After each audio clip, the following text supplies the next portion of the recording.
ვერაფერი შეედრება ვენეციას. ეს წყალში მოტივტივე და ოდესღაც დედამიწის ზურგზე ერთ-ერთი ყველაზე მდიდარი ქალაქი საუკუნეების განმავლობაში აღმოსავლეთსა და დასავლეთ შორის ვაჭრობის ძირითადი ცენტრი იყო. ალბათ ამით შეიძლება აიხსნას თუ რატომ აქვს ვენეციის ყველაზე საყვარელი სიმბოლოს ასეთი შორეული ფესვები, რაც სრულიად მოუნოდნელად გაირკვა. ჩვენ ვფიქრობთ, რომ ეს ლომი ჩინურია. ჩინეთის დასავლეთით ხუნანის პროვინციაში ვნახავთ თუ რატომ არის განსაკუთრებული ადგილობრივი მოსახლეობის ქარგვის ოსტატობა. ჩემს უგან რომ პატარძალია, მას მიაოს ტომის განსაკუთრებული საქორწინო კაბა აცვია. მიაოს ხალხის კულტურაში დედები ქალიშვილი საქორწინო კაბაზე თავიანთ ლოცვა კურთხებას აკარგავდნენ. ამ ნაქარგვის თითოეული გვირისდი სანუკვარი მოგონება, ხოლო თითოეული ფიგურა კეთილი სურვილი. მოგესალმებით გადაცემაში კულტურათა გზაჯვარედინი.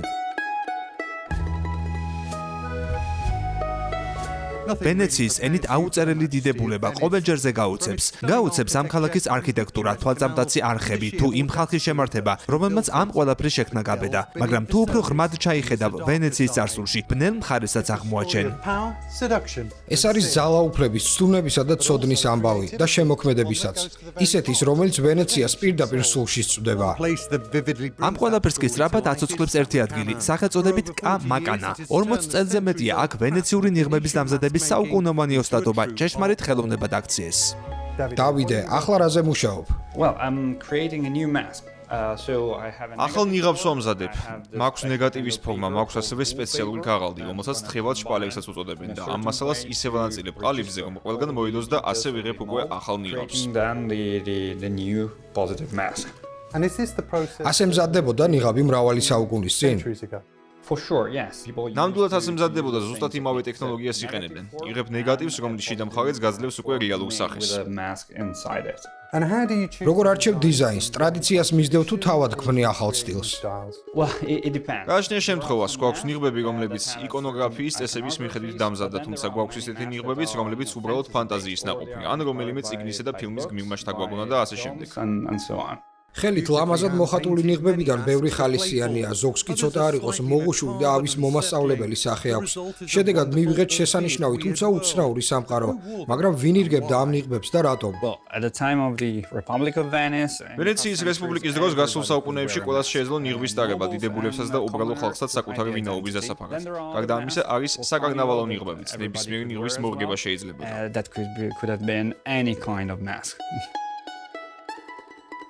ახლა კი ნიღბების ვენეციელი ოსტატების ოჯახიდან. მოდი ჩინეთში გადავინაცვლოთ და იქაურ უძველეს ხელობასაც გავეცნოთ. იგორ, შენი ჯერია.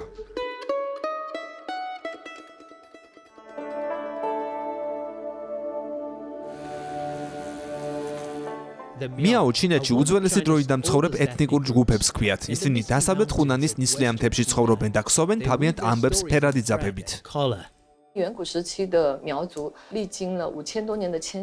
მიაოს ხალხი უხსოვარ დროს 5000 წლის წინ გადმოვიდა აქ. მიგრაციის დროს, რასაც გზად ნახულობდნენ და განიცდიდნენ, ყველაფერს ტანსაცმელზე კარგავდნენ და ასე გადასცემდნენ თავიანთ ამბებს. დროთა განმავლობაში ეს ყველაფერი მიაოთი ნაქარ ქსოვილებად იქცა და ამ შესანიშნავ ნამუშევარს მიაოს ქალები ყოველდღე იცვამენ.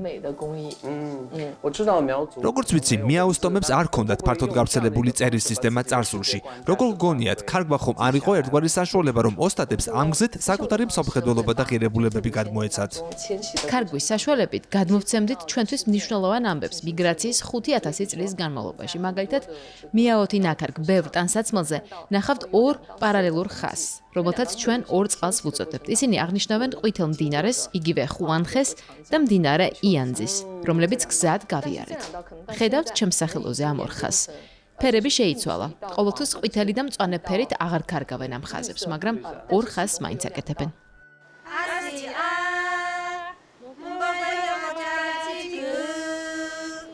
ისტორიულად მიაოთი ქარგვის ტექნოლოგია დაგვირისტების 300 ტიპს მოიცავდა. დროთა განმავლობაში ბევრი მათგანი დაიკარგა. დღესდღეობით მხოლოდ 6-7 ტიპს ვიყენებთ.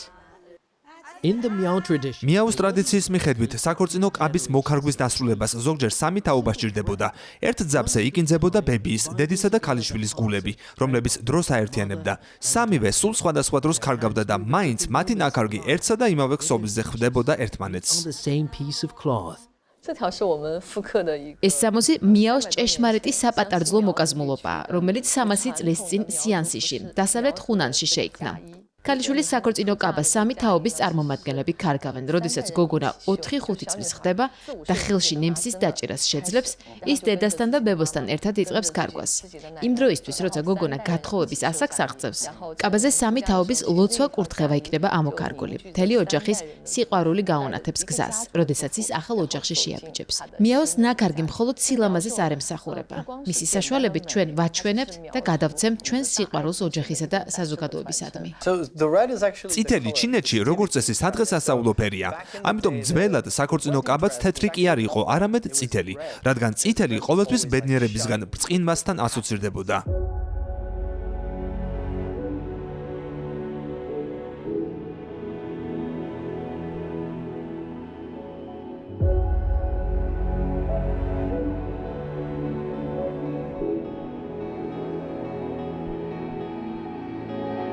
Generations ago, the Miao people მიაოს ხალხის მრავალმა თაობამ შეინარჩუნა ქარგვა მთებში, რომლის საშუალებითაც შემოინახა ფერები და წარსულის ხსოვნა. ახლა ეს ტრადიცია იჰუას ხელით გრძელდება და თავის ამბავს მთელ მსოფლიოს უყვება. sharing their story with the world.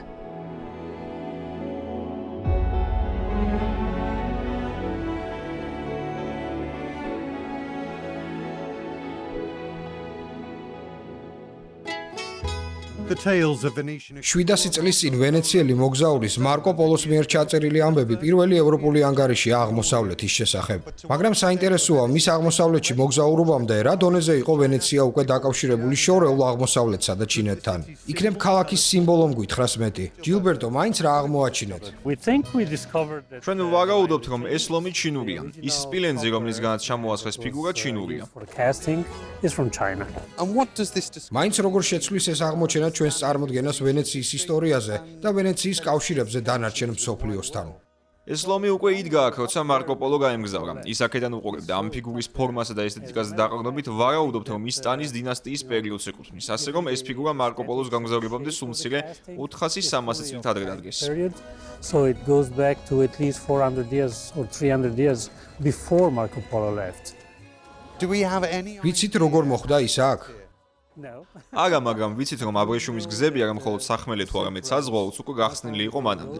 აშკარაა, რომ სამხრეთ-აღმოსავლეთ აზიასა და ჩინეთთან იყო ვაჭრობა. So there were clearly exchanges to Southeast Asia and China. So made in China? ანუ ჩინეთშია დამზადებული, ოღონდ ძალიან დიდი ხნის წინ. ზუსტად ასეა. ვენეციის საოცრებები დაწყებული და ხუნანის პროვინციის მშვენიერები დამთავრებული, რა შესანიშნავი მოგზაურობა გამოგვივიდა ხელოვნებისა და ხელგარჯილობის საუკუნოვან ისტორიაში. მომავალ შეხვედრამდე.